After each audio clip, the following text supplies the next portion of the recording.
ನಮಸ್ಕಾರ ಎಲ್ಲ ರೈತ ಬಂಧುಗಳಿಗೂ ಫಾರ್ಮರ್ಸ್ ಕಿಂಗ್ ಯೂಟ್ಯೂಬ್ ಚಾನಲ್ ಸ್ವಾಗತ. ಇವತ್ತು ದೊಡ್ಡಬಳ್ಳಾಪುರ ಹೂವಿನ ಮಾರ್ಕೆಟಲ್ಲಿ ಇವತ್ತಿನ ಬೆಲೆ ನೋಡೋಣ ಬನ್ನಿ.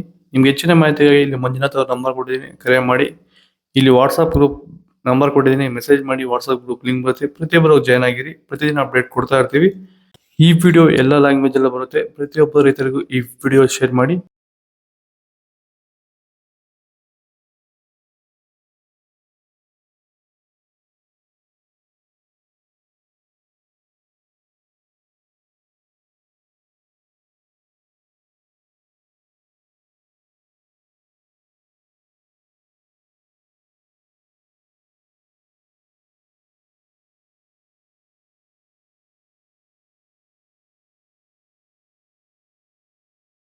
ಈಗ ಈ ಒಂದು ತೋಟಕ್ಕೆ ಎಸ್ಪೆಷಲಿ ನೀವು ಸ್ಟಾರ್ಟಿಂಗಿಂದ ಏನು ಮಾಡಿದ್ದೀರಾ? ಈ ತೋಟ ಇಷ್ಟು ಚೆನ್ನಾಗಿ ಮೇಂಟೈನ್ ಮಾಡಿದ್ರೆ ಏನೇನು ಮಾಡಿ?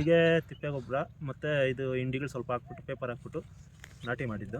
ನಾಟಿ ಮಾಡಿಬಿಟ್ಟು ಫಸ್ಟ್ ವೈರಿಗಾನ್ ಕೊಟ್ರಿ, ಆಮೇಲೆ ಪ್ಲಾಂಟಲ್ಲಿ ಮತ್ತೆ 10 ದಿವಸಕ್ಕೆ ಅದೊಂದ್ಸಲಿ ಇದೊಂದ್ಸಲಿ ಕೊಟ್ಕೊಂಡ್ಬಂದಿದ್ದೀರಿ ಇಲ್ಲಿವರೆಗೂ. ರೆಗ್ಯುಲರಾಗಿ ಬಳಸ್ತಾ ಬಳಸ್ತಾ ಇದ್ದೀವಿ. ಬೇರೆ ಏನೋ ರಾಸಾಯನಿಕ ಕೊಟ್ಟಿದ್ದೀರಾ? ಏನು ಕೊಟ್ಟಿಲ್ಲ, ಒಂದೇ ಒಂಚೂರು ಏನು ಕೊಟ್ಟಿಲ್ಲ. ವಿತೌಟ್ ರಾಸಾಯನಿಕಗಳು ಬರೀ ಪ್ಲಾಂಟ್ವೆಲ್ಲು ಮತ್ತು ವೈರಿಗನ್ನ ಬೆಳೆಸ್ಕೊಂಡು ಬಂದಿರೋದು. ಪ್ಲಾಂಟ್ವೆಲ್ ಮತ್ತು ವೈರಿಗನ್ ಬಳಸೋಕೆ ರೀಸನ್ ಏನಿದೆ? ವಿಲ್ಟ್ಗೆ ಸರ್, ಶಾಮಂತಿಗೆನೇ ಬೇಡ ಅನ್ಕೊಂಡ್ಬಿಟ್ಟಿದ್ರೆ ನಿಮ್ಮನ್ನು ನೋಡ್ಬಿಟ್ಟು ರೆಫರೆನ್ಸ್ ತಗೊಂಡು ನಿಮ್ಮ ಇದ್ರ ಮೇಲೆ ನಾವು ಮಾಡ್ತಾ ಇರೋದು.